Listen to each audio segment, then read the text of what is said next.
Hello guys, TRB എക്സാമിൻ്റെ വിശേഷമായിട്ടാണ് ഞാനിന്ന് എത്തിയിരിക്കുന്നത്.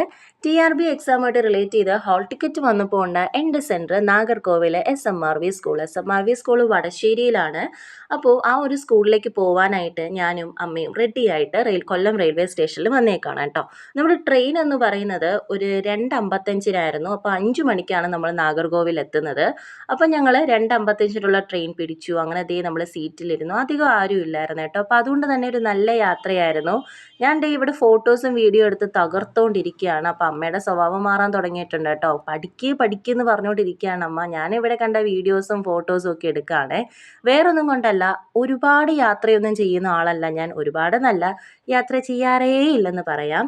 അപ്പോൾ പെട്ടെന്ന് കിട്ടിയ എനിക്കൊരു യാത്രയായിരുന്നു ഇത്. ശരിക്കും എക്സാം എഴുതുന്നതിലുപരി എൻ്റെ ഏറ്റവും വലിയൊരു സന്തോഷം ഇത്രയധികം യാത്ര ചെയ്യാലോ എന്നതായിരുന്നു. എനിക്ക് നല്ല ഇഷ്ടമാണ് യാത്ര ചെയ്യാനായിട്ട്.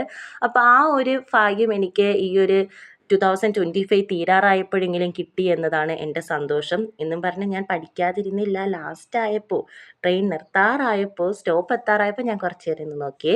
അന്ന് അമ്മയുടെ സ്വഭാവം മാറാൻ തുടങ്ങി. അങ്ങനെ നമ്മൾ നാഗർകോവിൽ സ്റ്റേഷനിലെത്തിയേക്കാണ്. ഒരു 5:20 ഇവിടെ എത്തിയത്.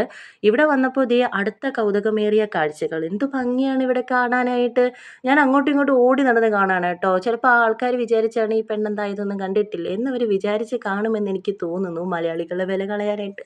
എന്തായാലും ഞാൻ അവിടെ എല്ലാം നല്ല രീതിയിൽ നിറഞ്ഞ് കണ്ടു. ഇത് നോക്കി കുന്നും മലയൊക്കെ എന്ത് രസമാണ് കാണാനായിട്ട്. അങ്ങനെ ഞാൻ ഒരു വീഡിയോസൊക്കെ പിടിച്ചു. അമ്മ ഇങ്ങനെ നോക്കിയിരിക്കുകയാണ് കേട്ടോ. കാരണം നമുക്ക് റൂം എടുക്കണം. അങ്ങനെ ഒരു അബദ്ധം നമുക്ക് പറ്റി. റൂം കുറച്ച് ദൂരെയായിരുന്നേ. അങ്ങനെ ഞങ്ങളിതേ സ്കൂളിലെത്തിയപ്പോൾ വീണ്ടും അമ്മയുടെ സ്വഭാവം മാറാൻ തുടങ്ങി. പഠിക്കാതെ ഞാനിവിടെ വീഡിയോ എടുത്തുകൊണ്ടിരിക്കുന്നത്. അങ്ങനെ ഞാൻ പിന്നെ നോക്കി വെച്ചിരുന്നൊരു സ്ഥലമാണ് ഈ ഒരു അമ്പലം. ഇത് സ്കൂളിൻ്റെ അകത്താണ് കേട്ടോ ഈ ഒരു അമ്പലം വന്നത്. അപ്പോൾ അതെനിക്ക് ഒരു ആദ്യത്തെ കാഴ്ചയായിരുന്നു, സ്കൂളിൻ്റെ അകത്തൊരു അമ്പലം. പിന്നെ ഞാനിവിടെ ഓടി വന്നത് 12 മണിക്ക് എക്സാം കഴിഞ്ഞത് ഞാൻ ഓടി വന്നത് നിങ്ങളെ ഈ കോലം കാണിക്കാനായിരുന്നു. പക്ഷെ ഇവിടെ വന്നപ്പോൾ കോലം അങ്ങ് മാഞ്ഞു പോയി. പക്ഷെ അതെനിക്ക് ഭയങ്കരമായിട്ട് അങ്ങ് വിഷമമായി പോയി കേട്ടോ. അത് ഫോട്ടോസൊക്കെ എടുക്കണമെന്ന് പറഞ്ഞായിരുന്നു ഇരുന്നത്. പക്ഷെ അത് പറ്റിയില്ല. പിന്നെ 4 മണിയുടെ പരീക്ഷ കഴിഞ്ഞിട്ട് വീണ്ടും ഞങ്ങൾ കൊല്ലത്തേക്ക് വരികയാണ്. അപ്പോൾ കൊല്ലത്തേക്ക് വരാനായിട്ടുള്ള ട്രെയിൻ ഞങ്ങൾ പിടിച്ചു. ഒരു 4:34-നായിരുന്നു നമ്മുടെ ട്രെയിൻ എന്ന് പറയുന്നത്. 10 മണിയാകുമ്പോഴേ നമ്മൾ കൊല്ലത്തെത്തത്തുള്ളൂ. ഒരുപാട് സ്റ്റോപ്പ് ഉണ്ടായിരുന്നു കേട്ടോ ആ ട്രെയിനിൽ. അതാണ് ഇത്ര താമസം. അപ്പം ഇത് കഴിഞ്ഞതിന് ശേഷം ഞാൻ വീഡിയോ ഒക്കെ എടുക്കാനായിട്ട് തുടങ്ങി. പക്ഷെ എനിക്ക് കുറച്ച് വിഷമം ഉണ്ടായിരുന്നു കേട്ടോ. പെട്ടെന്ന് യാത്ര തീർന്നു പോയതുപോലെ ഒരു തോന്നൽ. കാരണം എനിക്ക് ഒരുപാട് ഇഷ്ടപ്പെട്ടു. പരീക്ഷ എഴുതാൻ പോയതാണെങ്കിൽ പോലും ഞാൻ ആ ഒരു യാത്ര നല്ല രീതിയിൽ ആസ്വദിച്ചു കേട്ടോ. എനിക്ക് നല്ല രീതിക്ക് ഇഷ്ടപ്പെട്ടു. ഇത് നോക്കിയേ, ഒരു കമ്പാർട്ട്മെൻറ്റ് ഫുള്ളും ഞങ്ങൾക്ക് മാത്രം ഉള്ളതായിരുന്നു കേട്ടോ. ആരുമില്ല. അത്രയ്ക്ക് കാലിയായിട്ട് കിടക്കായിരുന്നേ. പിന്നെ ഈ ഒരു ശിവൻ്റെ ഈ ഒരു പ്രതിഷ്ഠയൊക്കെ കണ്ടു. ഇതൊക്കെ നല്ല രസമായിരുന്നു കേട്ടോ കാണാനായിട്ട്.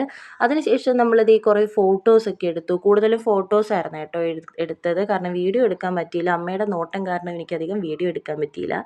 അങ്ങനെ ഫോട്ടോസൊക്കെ എടുത്തു. അതൊക്കെ ഞാനിവിടെ കൊടുത്തിട്ടുണ്ട്. അങ്ങനെ പിന്നെ നിങ്ങൾക്ക് ഇഷ്ടപ്പെട്ടാൽ കമൻറ്റ് ചെയ്യണേ. പിന്നെ കുറേ വീഡിയോസും കാര്യങ്ങളൊക്കെ എടുത്തു. പിന്നെ കുറേ സ്വീറ്റ്സൊക്കെ വാങ്ങിച്ചു. അപ്പോൾ അത്രയേ ഉള്ളൂ തമിഴ്നാട്ടിൽ പോയതിൻ്റെ വിശേഷം. പിന്നെ എക്സാം എങ്ങനെ ഉണ്ടായിരുന്നു എന്നുള്ള കമൻറ്റ് ഇവിടെ നിരോധിക്കുകയാണ്. അപ്പോൾ അത്രയേ ഉള്ളൂ. താങ്ക്